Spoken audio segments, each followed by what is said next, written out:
Wow, I got 6 seeds that time in one squirt there. The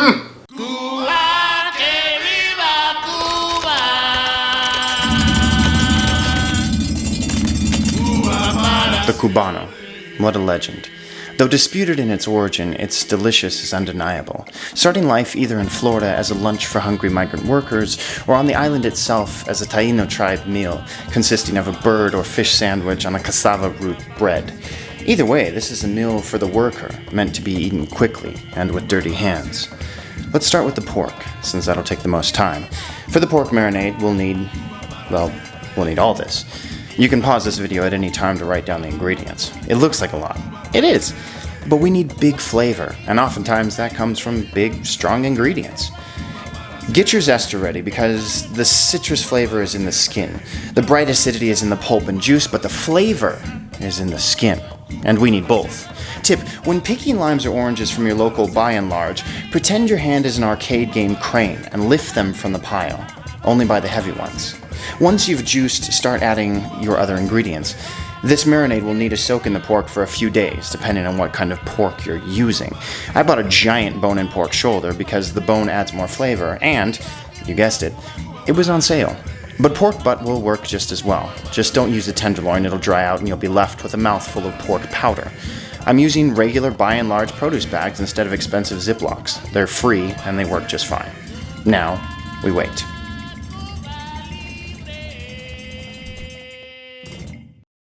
The meat has had a chance to make friends with all the citrus, cumin, and mint we put in the marinade, so rinse it and start your grill. Remember, the Cubano started life as a tribal meal. I'm assuming fire was used at some point. I've huddled the coals in one corner. Do circles have corners? They don't. Whatever. You know what I mean. I'm keeping the pork from direct heat to try to prevent it from combusting.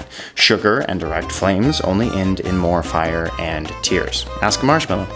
I keep the pork on the grill for the better part of 40 minutes, constantly flipping it so it won't... I left it too long and it burned. I'm not proud of it, but it'll cut off. Nobody panic. Inside, I fitted our pressure cooker with a makeshift trivet, in this case an upturned Pyrex container. The goal here is to steam the pork and not to boil off all the flavor, and it doesn't fit. Never overfill a pressure cooker unless you feel like redecorating your kitchen with bits of scalding pork. Much better. Now, I'm setting this for an hour and a half or until it passes a fork test. Time to prep the cheese and pickles. The cheese should be Swiss, but it wasn't on sale.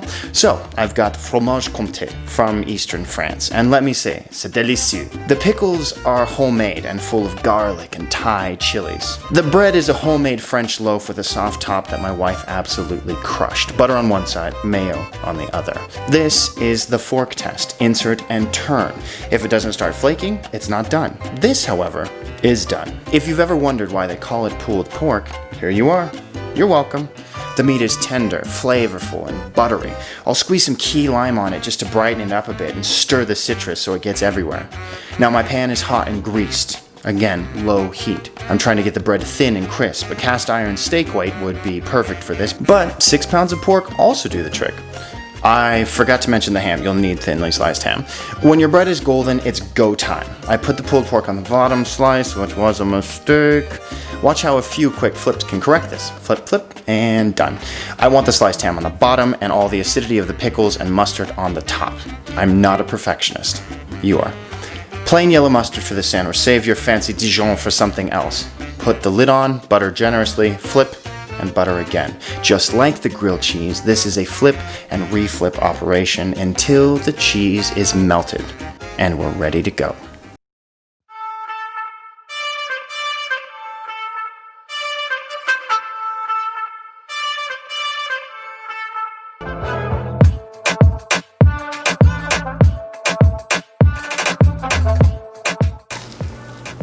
This is a really good sandwich.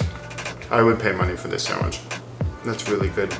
The sweetness of the pork, the citrus with the mustard, and that bread's kind of like a blanket that just covers everything in your tongue.